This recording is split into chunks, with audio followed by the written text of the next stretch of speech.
Donc je prends le relais.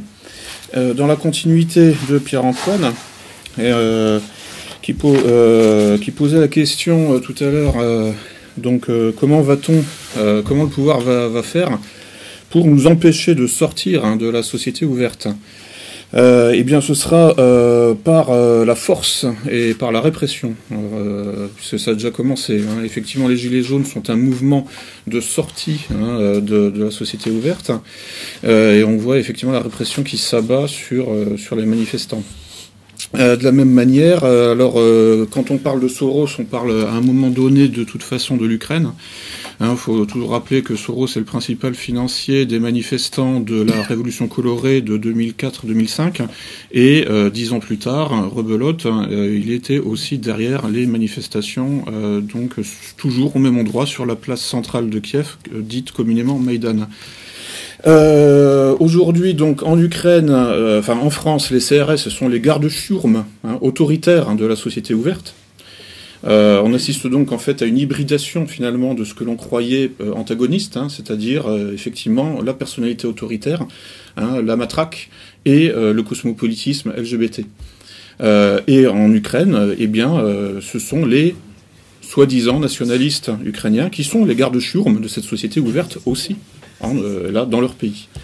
On voit donc émerger ce qu'on pourrait appeler une sorte de fascisme libertaire, c'est-à-dire une espèce d'hybridation entre une société, entre un modèle en fait de militariste néofasciste au service d'une société cosmopolite et LGBT. Je vais vous montrer 3 vidéos pour vous faire un petit état des lieux en vidéo, en images, de la situation actuelle en Ukraine qui est en train de s'exporter en France. George Soros has made one of the world's great fortunes betting on global trends. And he's deeply troubled by events and political trends in Ukraine specifically, but Europe more broadly. He's just back from the region, and he joins me to talk about what he saw, what he thinks, and where he's putting his money. George Soros, pleasure to have you on. Same here. First on Ukraine, one of the things that many people recognized about you was that you, during the revolutions of 1989, funded a lot of dissident activity, civil society groups in Eastern Europe, in Poland, the Czech Republic. Are you doing similar things in Ukraine? Well, I set up a foundation in Ukraine before Ukraine became independent of Russia. And the foundation has been functioning ever since. And it played an important part in events now. Do you think Ukraine will be able to assert a kind of independence from Russia and an alignment with the West, but not a specific alignment as in NATO, but a kind of orientation toward the West, or will the Russians always stop them? No, Putin will try to destabilize Ukraine, but the Ukrainians, the large majority of Ukrainians, are determined to be independent of Russia. It won't be easy because Putin has staked his regime on destabilizing Ukraine because it's a threat to his regime in Russia. If you have freedom, free media and so on, and a flourishing economy, that would make his regime unsustainable. He accuses the Ukrainians of being anti-Semitic, of their being full of anti-Semitic fascists. You operate in Ukraine, you're of Jewish origin. Have you detected virulent anti-Semitism in Ukraine? Anti-Semitism is part of the DNA of that part of the world. So there is anti-Semitism, but there is much more in the East, in the Russian-dominated part. That is this so-called independent republic, where there have been actually atrocities against Jews and Gypsies. You have been very pessimistic or gloomy about Europe. Do you think that in this Ukraine situation you are seeing another aspect of the tragedy of Europe, the lack of collective action? Unfortunately, Europe is very weak. It's preoccupied with its internal problems, which are unresolved. The Euro crisis is no longer a financial crisis. It's turning into a political crisis. And you're going to see it in the elections. And Putin... Explain what that means. It's going to be, you're going to see it in the elections because you're going to see the rise of nationalist, anti-European forces? Yes. And interestingly, they are supported by Russia and pro-Russian. So Russia has emerged as an alternative to the European Union.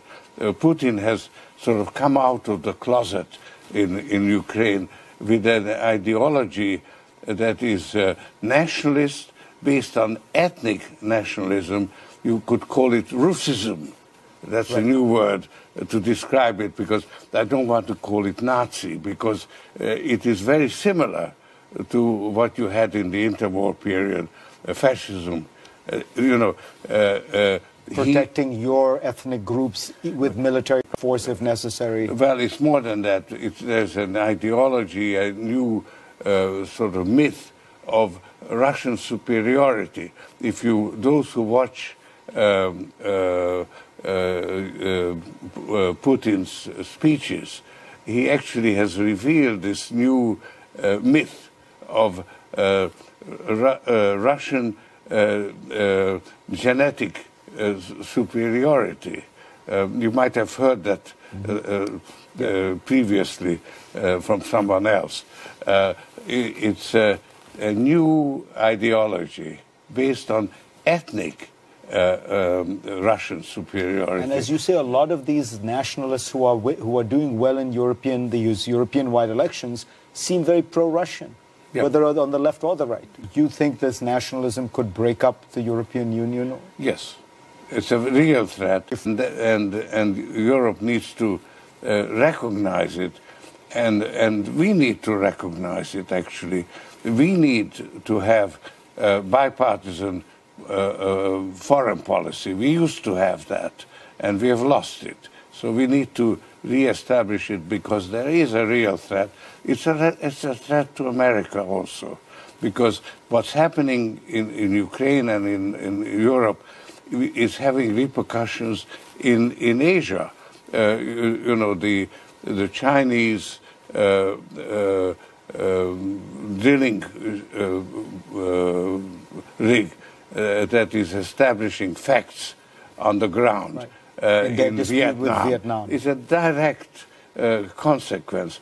And Putin just been in China, and they have a common interest. They are establishing one, which is actually anti-US. Sobering words. George Soros, thank you very much for coming on. Voilà, c'est un morceau d'anthologie. Hein.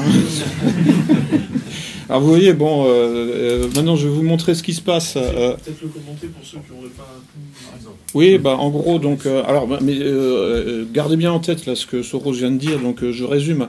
Donc effectivement, bon, il reconnaît effectivement que sa fondation a joué un rôle dans les événements récents. Hein. Là, c'était au printemps 2014, donc c'est-à-dire le coup d'État.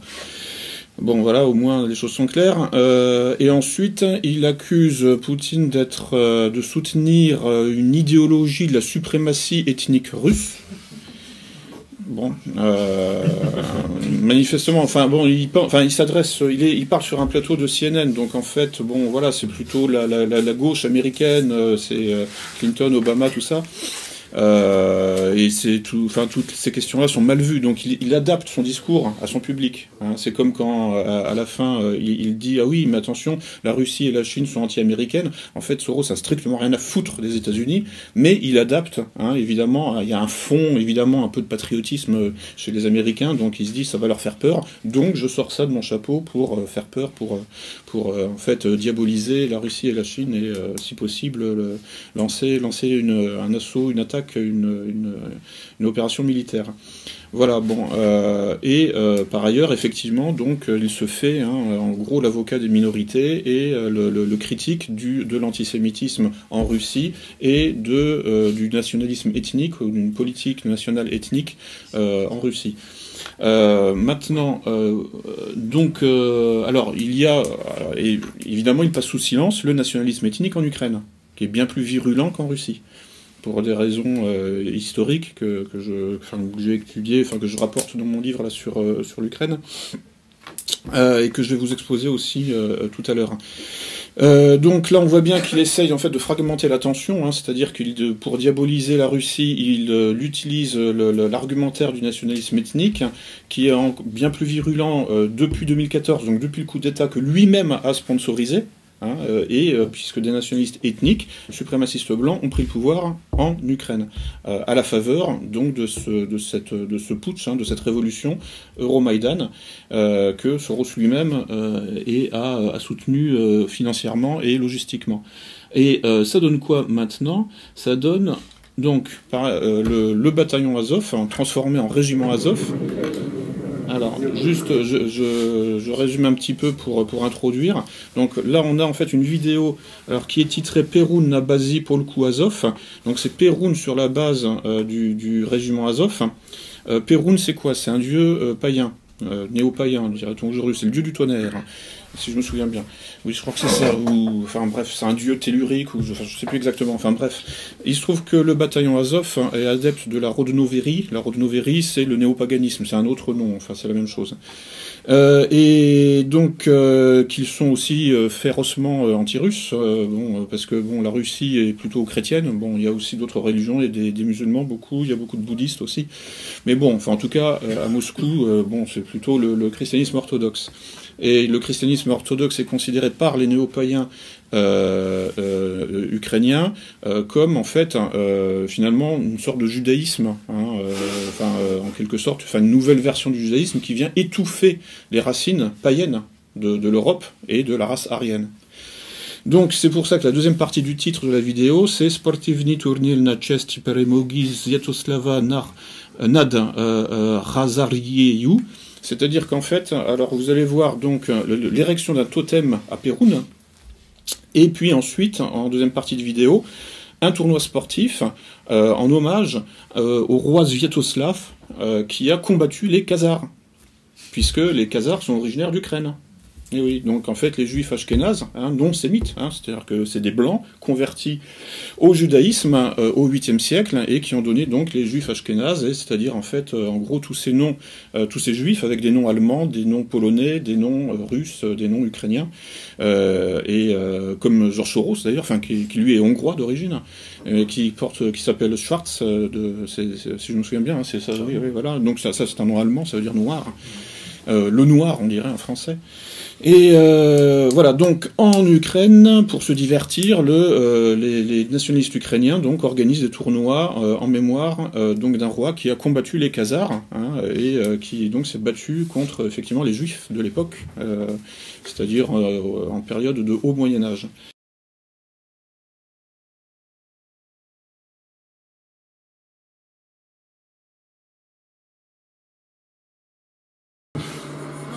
Donc là, захищай себе! Захищай себе! Тут!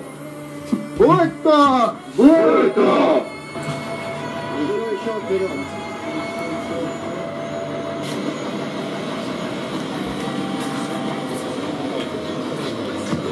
Joli tatouage,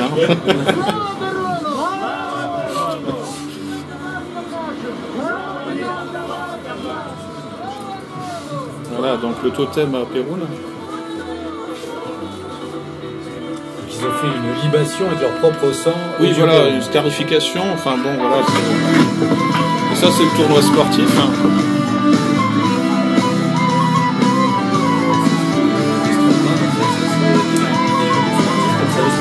Oui, oui, oui.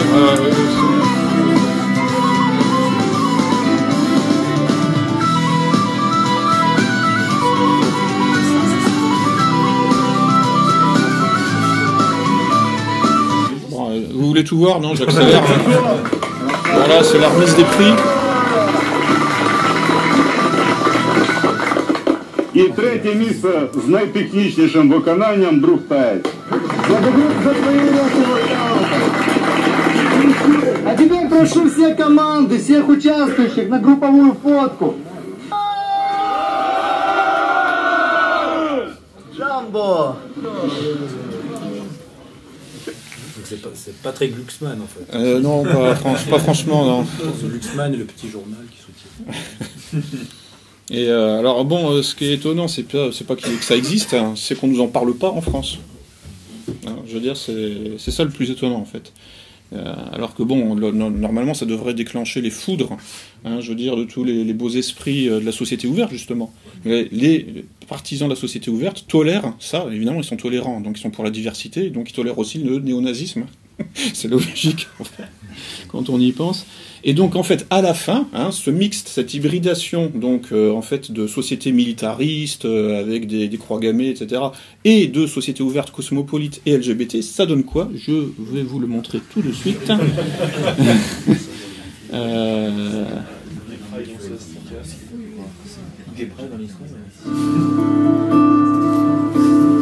Voilà.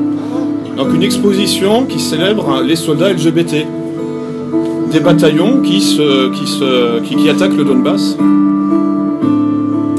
bon, avec tous les bobos de Kiev. Hein. Это было первый вообще снимок, который я сделал, мне кажется, он клёв получился. Это вот тот военный, который до сих пор служит. Он, по-моему, он в первый раз был в Киеве, когда я делал этот портрет.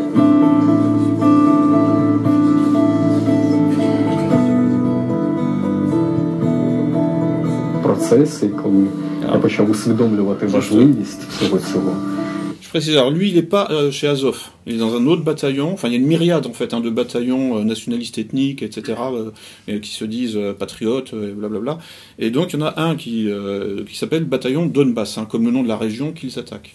Alors, donc lui, le gars en question, l'homosexuel en question qui est interviewé, explique... Enfin, il a sur son t-shirt, vous verrez l'écusson du bataillon Donbass.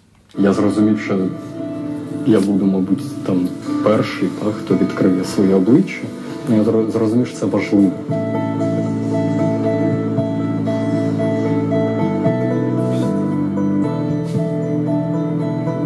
От мене, до речі, старшина строкової служби, я сам служив на строчці в протиповітряній обороні. Він нас так ганяв, боже мій, особливо мене ганяв, бо я такий А потім побачив мене по телевізору, що я в Широкіно, доброволець. Він офігів. І він прочитав про те, що я гей, і він написав, типу, одобряю.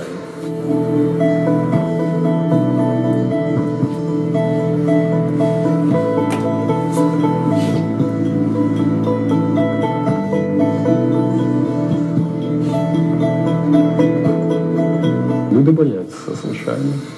Тому важливо робити камінаути, тому важливо показувати своє обличчя, да, розповідати свою історію щодо армії, чи розказувати, що геї, лесбійки можуть, і бісексуали можуть брати до рук зброю, так, і захищати права інших людей, гетеросексуальних також. Вони виконують свій громадянський обов'язок, вони роблять це за покликом серця, да, бо вони патріоти, наприклад. Ось так. Тому я вважаю це важливо.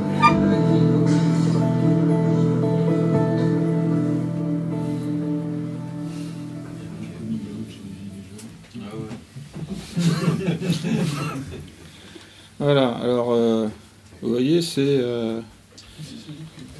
c'est le nouveau monde dans lequel nous allons entrer, hein, qu'on nous promet en fait, et c'est en fait bon, qu'est-ce qui peut faire finalement l'unité, hein, donc effectivement du LGBT et du nationalisme ethnique.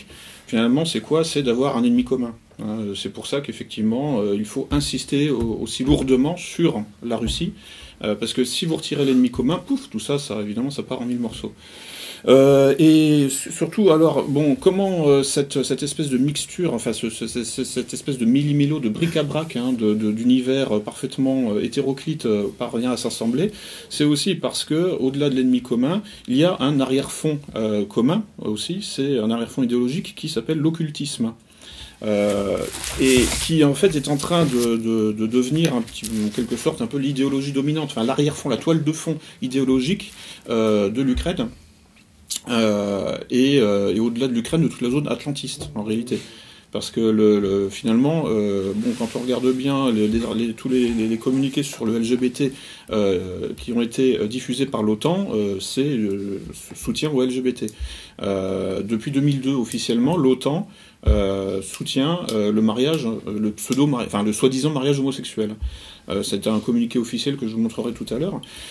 Donc on a affaire à un modèle militariste, mais LGBT, cosmopolite, et qui s'oriente vers la diversité, vers l'inclusivité, et tous ces mots-clés, hein, tous ces éléments de langage de l'idéologie dominante. Mais tout ça avec la matraque à la main. Peut-être un jour ce sera une matraque aux couleurs arc-en-ciel, hein, ou un Godemiché à la place de la matraque. Hein. L'an dernier, il faut savoir que le lobby LGBT a obtenu des formations obligatoires aux forces de l'ordre en France. Hein, c'est-à-dire que les forces de l'ordre vont avoir des formations obligatoires aux LGBT. J'avais mis ça sur ma page Facebook il y a quelques jours. Voilà, c'est dans quel monde on va nous faire entrer. Donc on n'est pas uniquement dans la société ouverte au sens libertaire, mais on est aussi dans en fait un modèle de type néo-fasciste, hein, ou voire carrément fasciste au sens historique. On parlait de ça à midi, comme je vais vous le montrer. Puisque le 17 décembre 2016 se tenait à Kiev la première conférence pan-européenne Pacte d'acier, en préambule au festival musical Asgard's-Rai, dont la 5e édition se déroulait le lendemain. Donc c'est un festival de musique rock spécialisé dans la tendance black metal. L'événement était organisé à l'initiative conjointe du Corps national, branche civile du régiment Azov, hein, et qui appartient lui-même à la garde nationale d'Ukraine. C'est un peu l'équivalent de la gendarmerie. Voilà.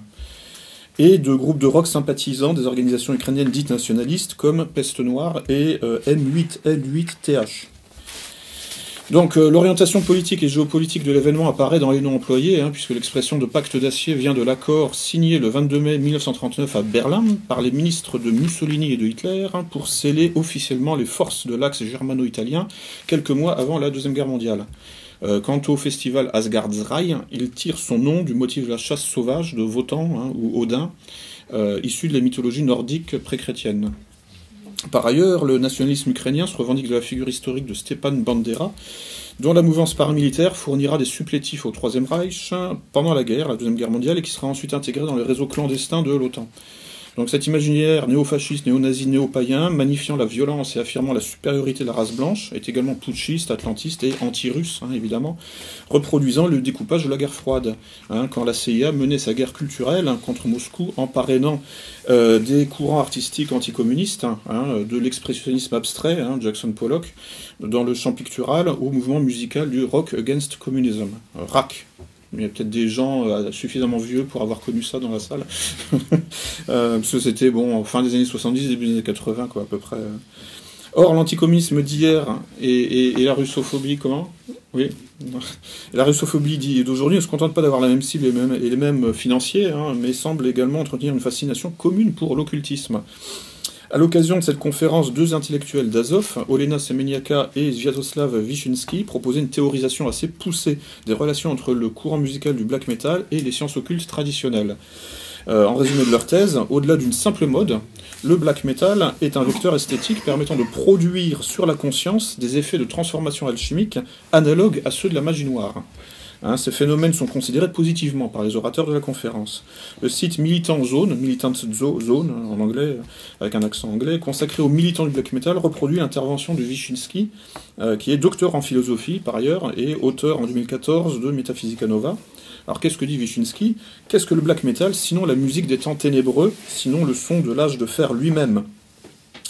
Il parle de la destruction de la tradition, l'ouverture des portes du chaos, l'entrée dans le crépuscule, et il dit « Nous acceptons les ténèbres comme un examen initiatique, nous défions le démoniaque et portons les masques démoniaques nous-mêmes, comme nos ancêtres l'ont fait avant le solstice dans la nuit universelle. » Donc, aller au-delà des fréquences extrêmement basses et extrêmement élevées est une tentative pour surmonter le diapason de la perception humaine naturelle.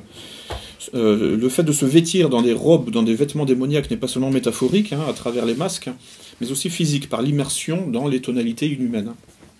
La musique de la mort, hein, le death metal, le dark ambient, le drone doom et l'essentiel du black metal plongent dans la sphère que René Guénon qualifie d'infra-humaine.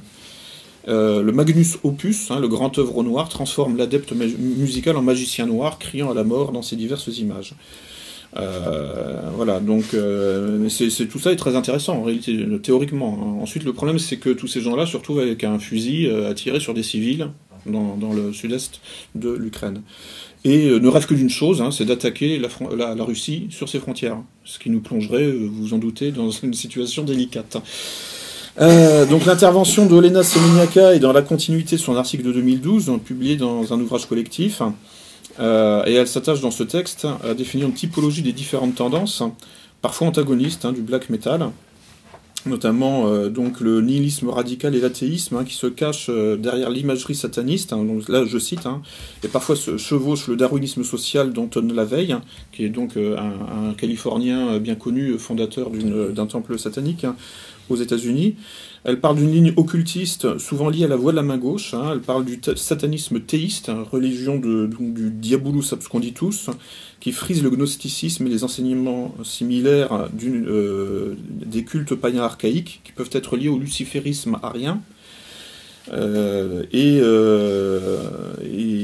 donc bon voilà, elle passe en fait, elle fait une revue, elle passe en revue un petit peu toutes les variantes, toutes les nuances de ce courant musical. Et elle termine par dire que effectivement l'incarnation symbolique, alors ça c'est très étrange, ça c'est un peu un point de vue que j'ai retrouvé chez Pierre Krebs, qui est aussi donc un théoricien du mouvement Terre et Peuple, que vous connaissez peut-être, un théoricien du surhomme nietzschéen, et qui estime que le christianisme et le judaïsme sont l'expression de la modernité décadente, en fait. Et donc ce que dit aussi Olena Semeniaka, c'est-à-dire qu'il faut dépasser la chrétienté, qui est l'incarnation symbolique du monde moderne, finalement, et qu'on peut le dépasser par la droite et par la gauche, en politique. Mais tout ça est très stimulant intellectuellement, finalement, parce que moi-même, quand j'étais plus jeune, quand j'étais étudiant en philo, j'étais assez nietzschéen, je lisais Guénon, Evola, et je m'intéressais à l'occultisme nazi. Oui, pourquoi pas. Enfin, je veux dire, tout ça, tout m'intéresse. Ensuite, comme je pouvais rien faire de tout ça, concrètement, il fallait que je gagne ma vie, donc j'ai arrêté tout ça du jour au lendemain. Je suis passé à des choses, je dirais, peut-être plus adultes, quoi. Enfin bon. Non, mais je veux dire, plus pratico-pratique, on s'entend. Effectivement, alors, dans l'étude de Semeniaka, effectivement, donc, il y a une certaine ouverture politique par de la droite et gauche, puisque dans le dispositif de guerre culturelle atlantiste, le black metal pourrait réaliser contre la Russie l'union sacrée entre jeunes gens de droite identitaire et jeunes gens de gauche libertaire. Ces deux publics s'intéressent au black metal.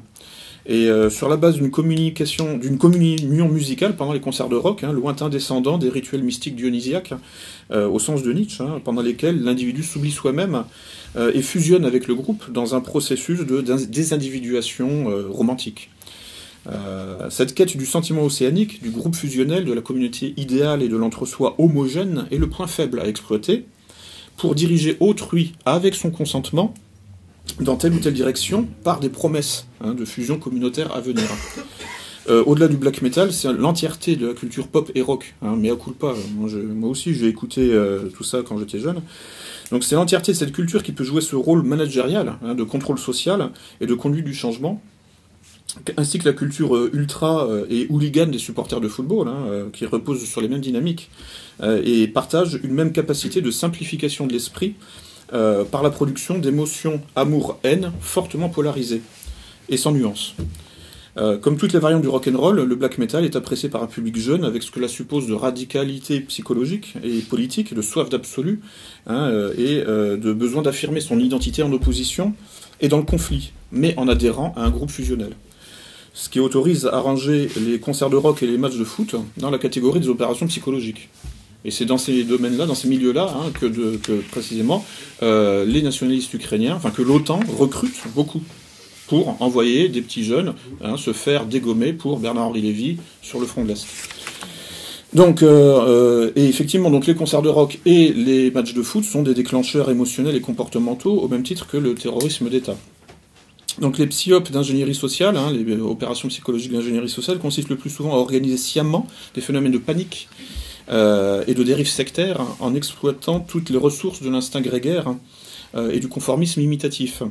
Ces observations de psychologie sociale sur notre humus humain évoquent ce dont Pierre-Antoine parlait tout à l'heure, c'est-à-dire l'école de Francfort, l'Institut Tavistock, et toutes les études sur la personnalité autoritaire et la dynamique des groupes, qui aboutiront à l'émergence de la nouvelle gauche libertaire des années 1960-70.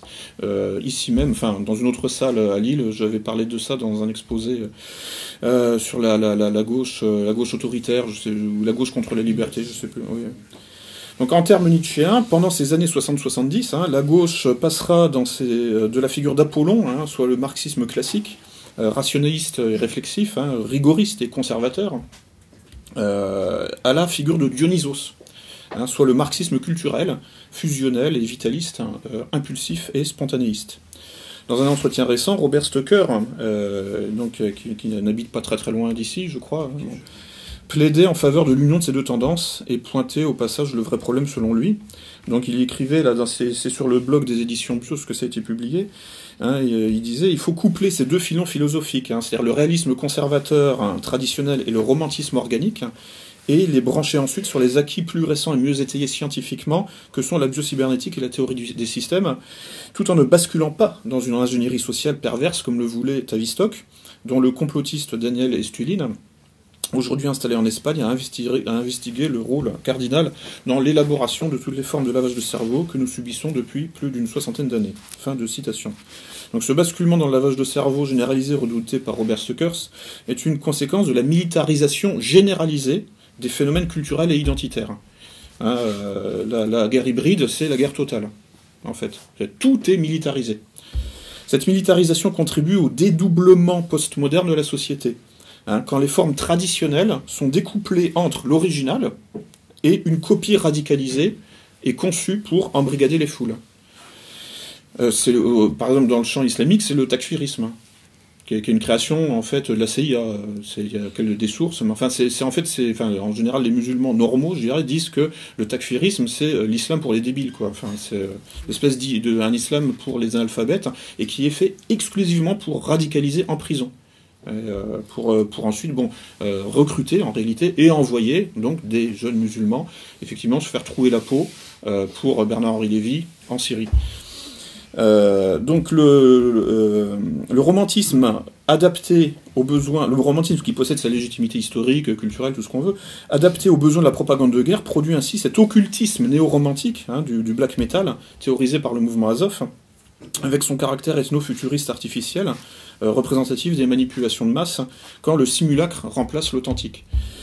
Le recrutement de chair à canon fanatisé doit d'abord capter l'attention de la jeunesse, et en lui proposant un mouvement culturel qui simule l'authenticité, riche en projections émotionnelles binaires polarisées, par des oppositions confiance-méfiance et amour-haine.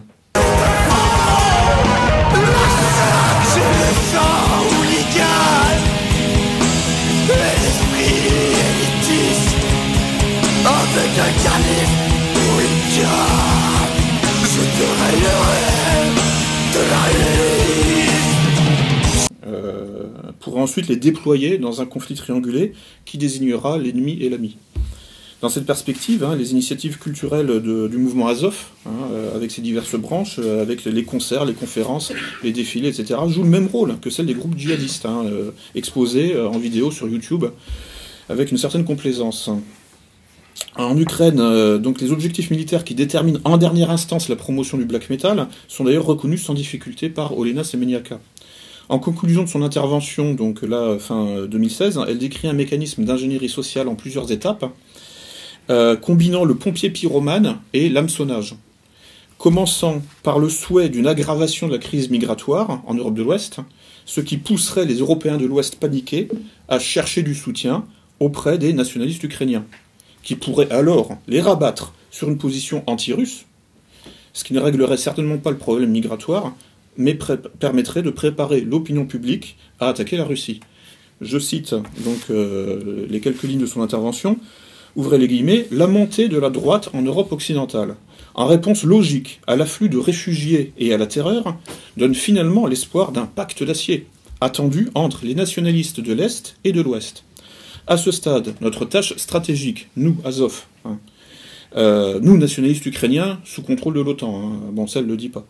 Notre tâche stratégique est de montrer aux nationalistes d'Europe occidentale que la Russie de Poutine n'est pas une alternative à l'Union européenne, et même pas un moindre mal. Le seul allié est un axe alternatif d'intégration européenne, prenant forme en Ukraine et en Europe centrale après le Brexit.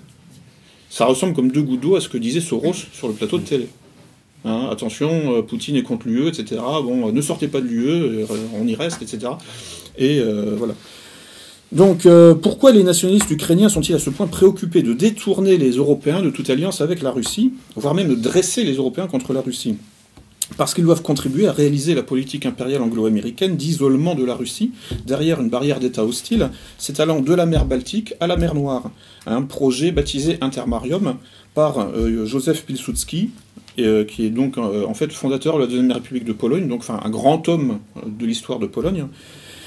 Et projet donc aujourd'hui défendu, littéralement, par le mouvement Azov, qui parle de l'Intermarium.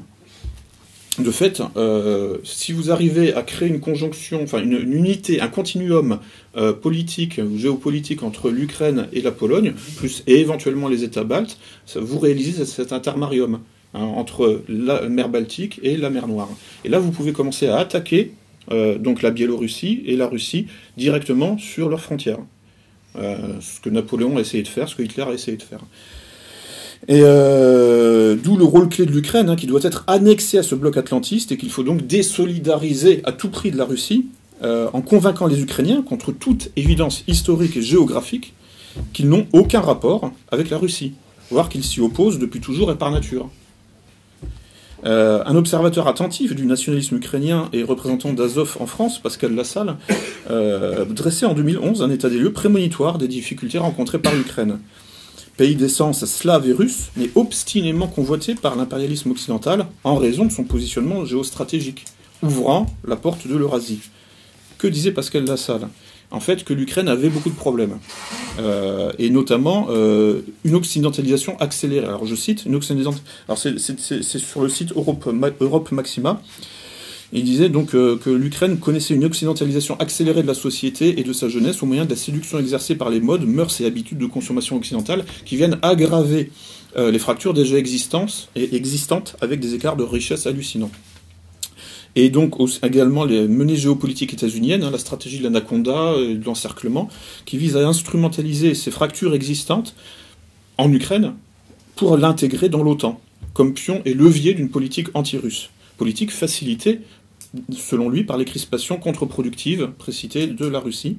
Il parle de sorte de rigidité un peu héritée du temps soviétique, qui contribue à jeter nombre d'Ukrainiens sincèrement attachés à leur identité et à leur indépendance dans les bras des États-Unis. Fin de citation.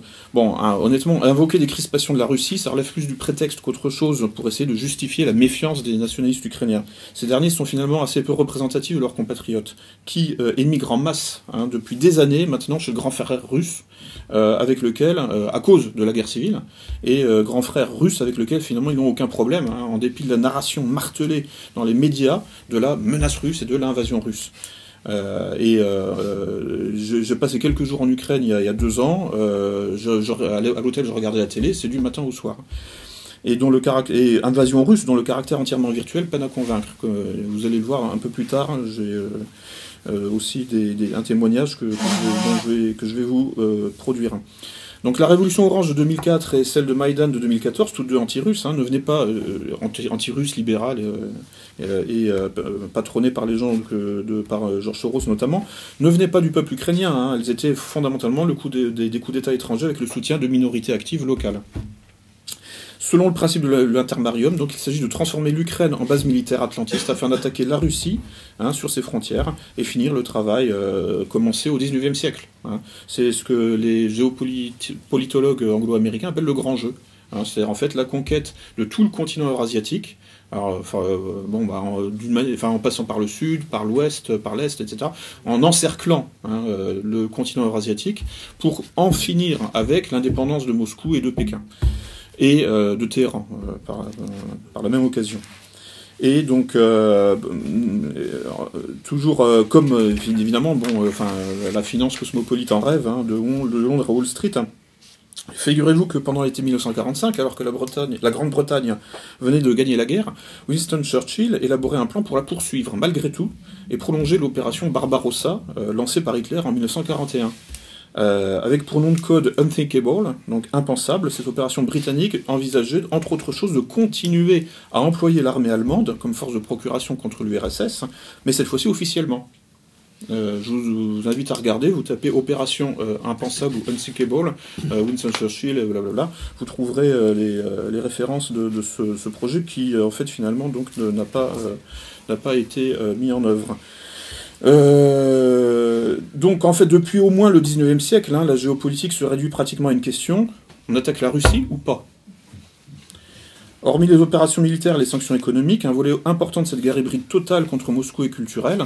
Il consiste donc à inventer une histoire de l'Ukraine qui serait l'histoire d'un contentieux insurmontable avec la Russie, séparation immémoriale dont l'origine serait raciale. Le Kremlin étant dirigé en fait par des Asiatiques non slaves et non européens, des hybrides philo-mongols. C'est l'expression utilisée par Azov notamment. Telle est l'histoire mythologique de l'Ukraine, diffusée par les nationalistes ukrainiens. Et comme on peut le lire dans un entretien fait entre Olena Semeniaka en 2015 et traduit par le Cercle non conforme, je cite, donc Olena Semeniaka s'exprime: « Les ambitions impérialistes de la Russie moderne sont particulièrement dangereuses car elles sont souvent en opposition totale avec les traditions culturelles et étatistes de la Rousse de Kiev et de son successeur direct, l'Ukraine. La grande principauté de Moscou qui émergea après Kiev fut renommée Russie par Pierre Ier en 1721 seulement et resta sous la domination de la Horde d'Or, empire turco-mongol, asiatique ethniquement, jusqu'à 1480, adoptant un modèle de gouvernement absolutiste asiatique d'après les eurasistes eux-mêmes. C'est donc pourquoi parmi les séparatistes pro-russes, qui sont en fait des nouveaux arrivants, on retrouve des Tchétchènes, des Bouriates, des Ossètes et d'autres peuples de la pseudo-fédération russe qui suivent les hordes du Kremlin, force anti-russe. Bon, en fait, le territoire qu'on appelle aujourd'hui l'Ukraine fut occupé par la Horde d'Or asiatique dans les mêmes proportions que la Russie, puisque la Horde d'Or asiatique est allée, je crois, jusqu'à Bucarest, même jusqu'à Vienne. Sachant que, bon, en plus, la Russie et l'Ukraine étant immédiatement voisins et n'ayant pas de frontières clairement définies pendant des siècles, d'où un brassage ethnique similaire. En l'absence d'une différence raciale réelle entre Ukrainiens et Russes, les nationalistes ukrainiens d'Azov n'ont d'autre choix que de l'imaginer et d'essayer de la compléter par une différence culturelle, en se constituant une spiritualité syncrétique, associant donc l'occultisme, le néopaganisme, et en essayant de construire le clivage anti-russe dans le champ religieux également. Vous savez qu'il y a... alors là, c'est plutôt Svoboda, en fait, c'est plutôt les nationalistes de l'Ouest, les Galiciens, qui sont chargés de cette mission, de provoquer un schisme au sein de l'Église orthodoxe, qui est en cours. Voilà. Et ça va, en fait, parce qu'il y a déjà, en fait, en réalité, alors, aujourd'hui, en Ukraine, il y a 3 églises orthodoxes. Il y en a une rattachée au patriarcat de Moscou, il y en a 2 autocéphales. Une qui date de 1921 et une qui date de 1991, à 1 ou 2 années près. Une 3e va être créée. Voilà, bon, les 2 précédentes n'étaient pas suffisantes, et voilà. Et donc, un autre observateur du suprémacisme blanc ukrainien fournissait quelques explications sur le site Stop Russophobie. Alors, je cite, « La raison la plus ignorée de cette nouvelle russophobie directement issue du conflit ukrainien et se propageant aujourd'hui dans de nombreux milieux nationalistes européens est véritablement d'ordre spirituel. » Donc lui, la personne qui a écrit cet article estime que, effectivement, il s'agit de combattre aussi le messianisme russe et le christianisme, religion accusée d'être ontologiquement anti-européenne de par ses origines sémites. Donc la croyance que, fin de citation, la croyance que les Ukrainiens seraient d'une autre race que les Russes et même d'une race supérieure aux Russes est partagée en Ukraine jusqu'au sommet de l'État. On pense à des grandes figures de l'Euromaïdan et de la vie politique ukrainienne tels que Andriy Paroubi, qui est aujourd'hui président du Parlement d'Ukraine, et qui fait voter des lois immigrationnistes et LGBT, qui appliquent en fait la société ouverte, alors que cet individu vient des milieux d'extrême droite, dits d'extrême droite. Là, encore une fois, encore un exemple en fait de fusion, d'hybridation. Et là, c'est vraiment visible chez cet individu, André Paroubi, qui est aussi un grand copain de Justin Trudeau et qui a été reçu l'an dernier à l'Assemblée nationale par son homologue François de Rugy, lequel François de Rugy n'avait aucun problème avec le passé politique de ce André Paroubi, qui faisait des défilés en levant le bras droit et qui avait des relations amicales avec le Front National dans les années 90. Tout ça est oublié, tout ça est pardonné dès que vous êtes anti-russe. Voilà, il y a une tabula rasa, tout est remis, il y a un reset, tout est réinitialisé. C'est tout ce qui compte. Voilà. De la même façon, le premier ministre issu de la révolution de 2014, Arseny Yatsenyuk, parlait aussi donc de qualifier les Russes d'envahisseurs de sous-hommes, subhumans, dans un communiqué du 15 juin 2014 sur le site de son ambassade aux États-Unis. En fait, il y a toute une phraséologie comme ça, en fait, issue en fait, d'une espèce de néonazisme nietzschéen, un peu adolescent, quoi, sur-homme, sous-homme, etc. C'est vraiment, ça fait partie des éléments de langage du personnel politique ukrainien. Et un autre grand acteur de l'Euromaïdan, Yevgen Nishchuk, qui est aujourd'hui ministre de la Culture d'Ukraine, déclarait le 22 novembre 2016 que les habitants du sud-est du pays souffraient d'impuretés génétiques. Sur un plateau de télévision, il disait ça, car leurs ancêtres ont été importés de Russie dans le cadre des campagnes de russification démographique menées par l'URSS. Il me semble même que je l'ai vu en direct, puisque c'était dans ces jours-là que j'étais à Kiev. Mais de toute façon, comme je l'ai vu ensuite sur Internet, je confonds peut-être les plateaux de télé. Alors qu'est-ce que le ministre de la Culture d'Ukraine entend exactement par culture ukrainienne? Cette culture que le sud-est du pays, donc le Donbass et la Crimée, ne peuvent pas comprendre à cause de son impureté génétique d'origine russe. Donc conformément à la doctrine du père fondateur du nationalisme ukrainien qui s'appelle Dmytro Dontsov, et que le ministre Nishchuk a manifestement bien assimilé, la culture ukrainienne appartient à l'Europe de l'Ouest. Ça, c'est un des fondements du nationalisme ukrainien. L'Ukraine appartient à l'Europe de l'Ouest, au niveau des grands blocs géopolitiques. Et l'Europe de l'Ouest est aujourd'hui incarnée par l'Europe de Bruxelles.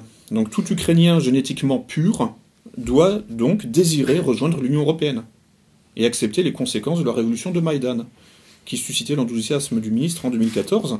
Je vous cite ce qu'il disait donc là dans un entretien en 2017, le 11 juin 2017. À Kiev, il y a une place, en fait, alors je vous explique, alors, il y a la grande place centrale et puis il y a la place de l'Europe. Il y a une place qui s'appelle la place de l'Europe. Il dit, cette place, donc là, il était interviewé, place de l'Europe. Cette place de l'Europe où nous nous trouvons a quelque chose de très symbolique. Au moment du mouvement de Maïdan, nous sommes descendus dans la rue pour ces mêmes valeurs que celles qui sont écrites dans les conventions et résolutions européennes. Ce que voulait exactement le peuple ukrainien, c'était plus de liberté, pouvoir sortir de ce moment post-totalitaire de l'après-Union soviétique. Pour un nationaliste ukrainien formé à l'école de Dmytro Dontsov et Stepan Bandera, il est inconcevable qu'un Ukrainien ethnique, ethniquement pur, rejette l'Union européenne. Quand le ministre Nishchuk, fervent européiste, critique le sud-est du pays, c'est-à-dire la Crimée et le Donbass, il essaie d'expliquer le refus de l'Union européenne et le séparatisme dans ces régions par donc une sorte d'infériorité génétique d'origine russe. Sous-entendu, les vrais Ukrainiens, génétiquement purs, sans origine russe, c'est ça que ça veut dire, souhaitent naturellement le rapprochement avec l'UE et le projet qu'elle véhicule, puisque ce projet est racialement compatible avec l'identité ukrainienne ethnique identifiée à l'Europe occidentale. Vous voyez les nœuds dans la tête. Là, je reconstitue en fait les contradictions du logiciel politique et géopolitique ukrainien contemporain. Et qui remonte qu'à un siècle à peu près, parce que en fait, l'idée comme quoi les Ukrainiens ne sont pas russes, mais appartiennent à l'Europe de l'Ouest, en fait, ça fait partie des fondements, des fondamentaux du nationalisme ukrainien, couché par écrit par Dmytro Dontsov, qui est reconnu comme le père théorique du nationalisme ukrainien. Ça part de ça. Donc cette structure de raisonnement, où un argumentaire fondé sur la pureté raciale est mis au service d'un projet politique favorisant le métissage, est courante chez les nationalistes ukrainiens. Comment expliquer une telle erreur de raisonnement propagée à un milieu sociologique entier par l'invention d'une identité nationale complètement imaginaire, entretenue sur le long terme et altérant le principe de réalité? Et alors il y a une ribambelle d'intellectuels, d'universitaires ukrainiens qui effectivement font des livres sur les origines du peuple ukrainien et qui inventent des choses mais parfaitement farfelues, comme quoi en fait le berceau de l'humanité serait en Ukraine, comme quoi les fondateurs de Rome, Romus et Romulus, étaient ukrainiens, tous les apôtres de Jésus étaient ukrainiens sauf Judas. Non mais je vous jure, je n'invente pas. Le Rig Veda, le texte sacré de l'Inde antique, a été écrit sur les rives du Dniepr, donc voilà, et enfin bon, voilà. Donc, et c'est même des tribus aryennes d'Ukraine qui ont fondé l'Iran au IVe siècle avant Jésus-Christ. Bon, ça, enfin, là, en ce moment, je suis précisément là-dessus, donc j'ai pas encore débroussaillé complètement le terrain. De ce milieu intellectuel ukrainien qui s'invente une identité totalement imaginaire. Ce qui est un symptôme récurrent de ce qu'on appelle la mythomanie. C'est-à-dire l'invention d'une généalogie imaginaire et d'une origine glorieuse. Donc les troubles mentaux qui affectent de nombreux nationalistes ukrainiens peuvent aller jusqu'à l'autosuggestion d'hallucinations collectives, comme la perception de forces armées russes envahissant l'Ukraine. Il est bien évident que si ça arrivait en vrai, ce serait déjà fini depuis longtemps. Donc ces bouffées délirantes sont soutenues par des oligarques, qui, de leur côté, ne se font aucune illusion et savent qu'ils envoient à la mort des jeunes gens radicalisés dans le cadre d'une simple guerre civile entre Ukrainiens. Le milliardaire Igor Kolomoïski, mécène d'institutions juives et sionistes, étant lui-même juif et sioniste, mais aussi cofondateur de plusieurs bataillons néo-nazis, laissait fuiter dans un entretien télévisé ce qu'il savait de la situation réelle dans le Donbass, au risque de démoraliser ses propres troupes, qui, elles, sont persuadées de se battre contre un ennemi étranger dirigé par Poutine. Que disait Igor Kolomoïski ? Dans la question du Donbass, tout dépend de nous. Nous nous battons avec nous-mêmes. Je connais la situation de l'intérieur. Ce n'est pas Poutine de toute façon. Poutine n'a pas besoin de ce fardeau. Il serait plus rentable pour lui de laisser le Donbass en Ukraine pour la détruire de l'intérieur. Donc le Donbass ne lui apporte aucune joie, sauf des hémorroïdes. Et ça, c'est un entretien qui est récent, qui date du 27, un entretien télévisé du 27 novembre 2018. Voilà, donc là, donc les jeunes nationalistes ukrainiens vont, comme disait Céline à propos de 14-18, mourront pour les juifs. Voilà, on y est encore, c'est un siècle plus tard. Les fondateurs du nationalisme ukrainien, c'est-à-dire Dmytro Donsov, Stepan Bandera et d'autres, là je parle des deux plus connus, et leurs parrains du Troisième Reich à la finance cosmopolite, ont bien travaillé.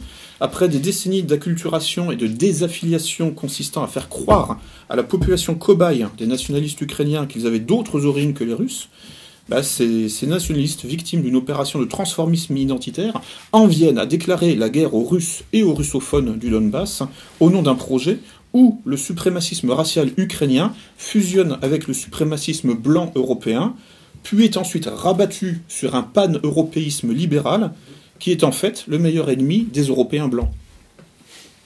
En luttant contre une Russie fantasmée, les nationalistes ukrainiens luttent contre eux-mêmes au service d'un projet qui n'est en fait ni national ni ukrainien. Le racisme anti-russe est ici un simple hameçon d'ingénierie sociale pour radicaliser les psychologies contre un faux ennemi, la Russie, et en faveur d'un faux ami, à savoir l'Occident, représenté par l'Union européenne, dont le projet repose pourtant sur deux piliers assez peu nationalistes, l'immigration extra-européenne et le LGBT. L'intégration de l'Ukraine dans ce projet européiste et atlantiste est en cours depuis l'Euromaïdan, dont l'objectif principal était la signature du traité d'association UE-Ukraine, entré en vigueur au 1er septembre 2017 et renforcé par des amendements à la Constitution votés au Parlement ukrainien le 22 novembre 2018 pour accélérer l'adhésion du pays à l'UE et à l'OTAN. Tout ça sous tutelle d'Andriy Paroubi, qui faisait des défilés en le bras droit dans les années 90, je le rappelle. Le nationalisme ethnique blanc donc à l'ukrainienne est donc en fait une couverture à l'extension en Europe de l'immigration extra-européenne de masse, du LGBT et de la propagande de guerre anti-russe. Une historienne, alors elle affiliée au mouvement Svoboda, au parti Svoboda, du nom qui s'appelle Irina Farion, disait clairement, nous vivons pour cela, nous sommes venus dans ce monde pour détruire Moscou. Ça, elle passe son temps à le répéter. Et elle a dit aussi donc en fait voilà que nous devons tous avoir en nous le nationalisme de Dmytro Donsov et qu'il faut fonder une nouvelle génération de Bandera. Alors cette nouvelle génération Bandera est prise en charge par les trois principales mouvances bandéristes d'Ukraine et leurs organisations de jeunesse, hein, C14 qui est un bourgeon de Svoboda, Corps National et Nationalna Druzhina, donc affilié au régiment Azov, et les judéo-bandéristes de Pravi Sector et de l'armée volontaire ukrainienne, dont le chef Dmytro Yarosh a fondé une école d'enfants soldats, soit dit en passant.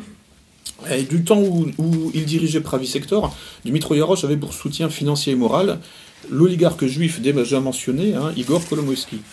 Le judéo-bandérisme, hein, judo-bandérisme. Donc Kolomoïski et Yarosh sont d'éminents représentants, et le nom donné en Ukraine à l'alliance de juifs et de bandéristes contre la Russie. L'implication juive dans le nationalisme ukrainien peut sembler étrange, compte tenu de la toile de fond anti-juive, hein, du bandérisme historique, hein, associé au Troisième Reich. Cette contradiction interne est levée partiellement dès que l'on comprend que le nationalisme ukrainien fait partie de la grande famille de l'occultisme atlantiste, hein, structuré pendant la guerre civile américaine de 1861-1865 autour des sudistes francs-maçons et de la loge juive du Bénébérite, comme un suprémacisme blanc et judéo-maçonnique. Au fil des siècles, de nombreuses conversions d'Européens au judaïsme, notamment en Ukraine, sont venues transformer la base raciale du judaïsme et l'éloigner de ses racines sémites strictes pour produire le judaïsme ashkénaze, hein, dont le substrat ethnique est slave et germanique pour l'essentiel. Le grand projet du Bénébérite et des occultistes atlantistes semble être de créer un surhomme en accouplant par des méthodes d'eugénisme et de génie génétique les qualités de la race blanche avec les qualités de la race juive, dans un hybride judéo-arien. En effet, le Bénébérite s'est constitué dès ses origines dans la communauté ashkénaze de New York comme un projet capable d'amalgamer une identité ethnique européenne avec un mythe fondateur sémite, hein, mais dans un culte néo-païen mésopotamien au dieu Baal. Alors ça, j'ai sourcé tout ça là, dans l'article que j'avais fait sur justement en fait les origines occultistes de la Confédération sudiste. Donc associer tout ça donc dans un culte néo-païen mésopotamien au dieu Baal, le tout sur un fond maçonnique et kabbalistique, hein, d'ingénierie socio-biologique conduisant au transhumanisme et last but not least prenant pour cible répétée la chrétienté et la Russie. On retrouve donc un antagonisme géopolitique, hein, fondateur de l'atlantisme un antagonisme géopolitique fondateur entre atlantisme et eurasisme, dont des gens comme Laurent James, par exemple, résumaient les enjeux très actuels, notamment au premier forum de Chisinau, hein, organisé par l'ami Yuri Rochka, politicien et intellectuel moldave. Que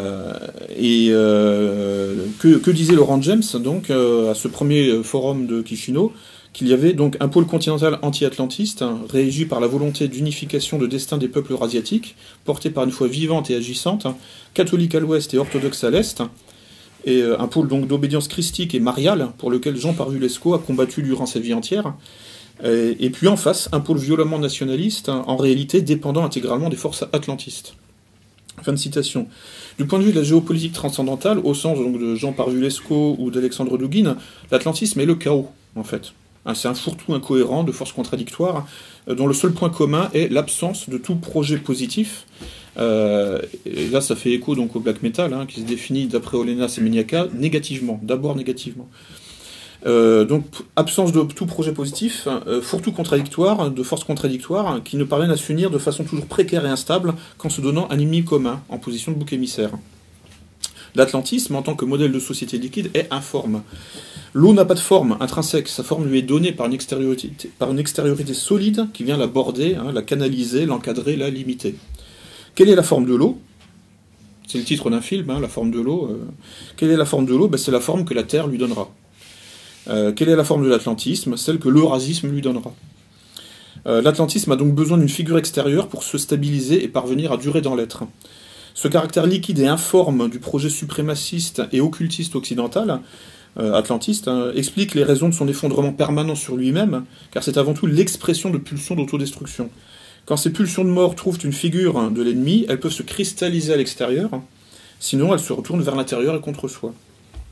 Ça aboutit à l'idiocratie dans laquelle nous sommes en France aujourd'hui, et qui a conquis donc l'Ukraine en 2014 et qui essaie de s'étendre, mais qui a du mal en ce moment. Donc, cette structure mentale et comportementale occultiste, atlantiste, qui aboutit à la thématique de la fluidité identitaire, fluidité de genre ou d'appartenance ethnique. Le matin je suis blanc, le soir je suis noir, ou le matin je suis un homme, le soir je suis une femme, ou je peux changer d'âge aussi, en fait, en fonction de mes besoins, je sais pas quoi, de mes desiderata. Donc cette structure mentale, cette fluidité identitaire habite aujourd'hui paradoxalement le nationalisme ukrainien, dont le suprémacisme racial peut se résumer en une formule: quelle que soit la nature du projet occidental, il est forcément supérieur au projet russe, pour des raisons de supériorité raciale intrinsèque. Or, le projet occidental s'identifie aujourd'hui à la société ouverte libérale, post-nationale et post-raciale, cosmopolite, métissée, hybride, transgenre et transhumaniste, et surtout anti-russe.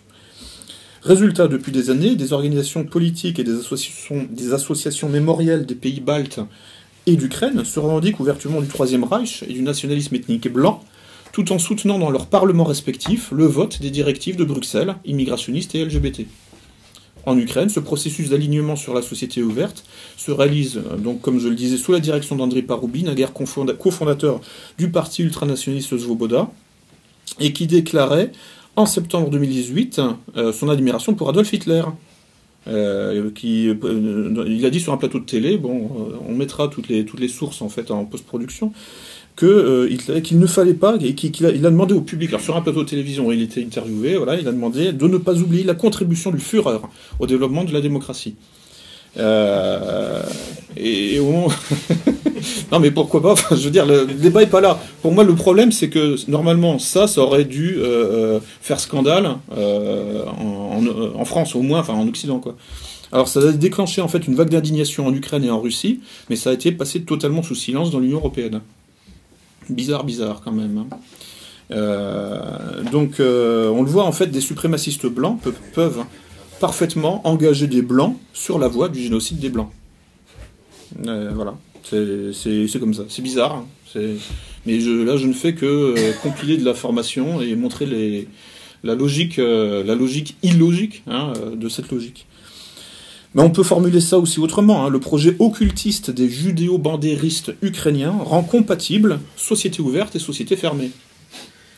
Quand tout est compatible, quand plus rien ne s'oppose, quand la pensée ne peut plus rien opposer, on bascule dans l'au-delà du sens et de la pensée, l'au-delà du langage et de la logique. Les mots n'ont plus de sens, et il ne reste que le physique pour s'exprimer, par les émotions et les instincts, et plus spécifiquement par le sexe ou par la violence. C'est vraiment, vous sentez que intuitivement, c'est vers ça, c'est dans ce monde-là qu'on veut nous faire entrer. Du sexe et de la violence. Et c'est tout. Cette sortie du langage pour entrer dans un monde d'existence infra-humain, moins qu'animal, de type zombie, doté d'une forme de conscience mais non réflexive, une pseudo-conscience en fait, c'est le véritable but de l'occultisme, faire perdre le langage à l'être humain, tel est le but suprême de l'occultisme.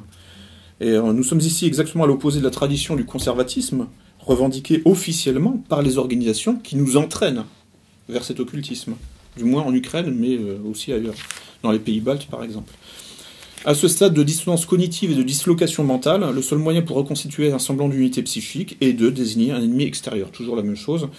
C'est à cela que peut servir la Russie, indépendamment même de son statut de cible de l'impérialisme occidental depuis au moins Napoléon. Le nationalisme ukrainien se révèle donc tout à fait soluble dans le mondialisme, car le mondialisme est l'occultisme. C'est la même chose. C'est-à-dire l'indistinction, la non-discrimination, l'absence de clivage, de limites, de frontières, de différences.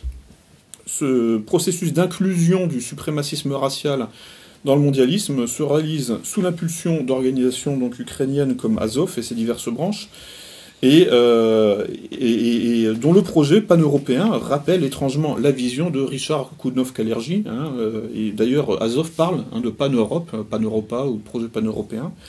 ça ne peut pas être innocent. Je veux dire, c'est trop lourdement connoté, hein, cette expression. On ne peut pas simplement dire, ah oui, voilà, nous sommes tous européens en Europe, donc voilà, on est tous frères. Non, non, le terme de pan-Europe a une connotation historique qui n'est pas innocente.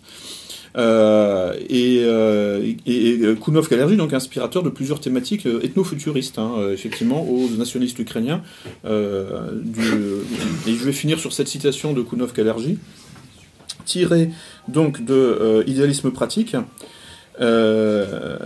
qui écrivait donc les phrases suivantes. Au sommet de l'échelle des valeurs éthiques, le paganisme place la force d'agir, le christianisme l'amour. L'idéal chrétien est le saint aimant, le saint aimant qui aime. L'idéal païen, le héros victorieux. Le christianisme veut métamorphoser l'homo ferus en homo domesticus, l'humain prédateur en humain domestique, tandis que le paganisme veut recréer l'humain en surhumain. Le christianisme veut apprivoiser les tigres en chats, le paganisme veut élever les chats aux tigres. Voilà, donc j'arrêterai là, j'arrêterai mon intervention là. C'est exactement en fait ce que Nietzsche disait, hein, sur le christianisme. Hein, c'est effectivement un programme de domestication des instincts, et c'est vrai et c'est faux, les deux en même temps. Bon, tout ça, en fait, c'est du débat philosophique, théologique, politique, tout ce qu'on veut. Le problème, c'est que toutes ces réflexions-là, en Ukraine, sont mises au service d'un programme, d'un projet géopolitique d'invasion de la Russie, sous tutelle, sous contrôle de l'OTAN, et ça va se terminer à coup d'ogive nucléaire. C'est ça le vrai problème.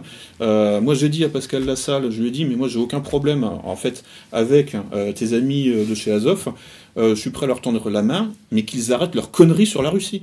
Et après, on discutera de Nietzsche et de René Guénon. Aucun problème. Et on pourra faire des concerts, tout ce que vous voulez. Mais qu'ils arrêtez avec vos conneries sur la Russie, quoi. Et en fait, bon... donc et puis on ira à des concerts de black metal, même si j'aime pas ça, mais bon, je peux me forcer, et puis... et tout ça finira en chanson, et voilà. Mais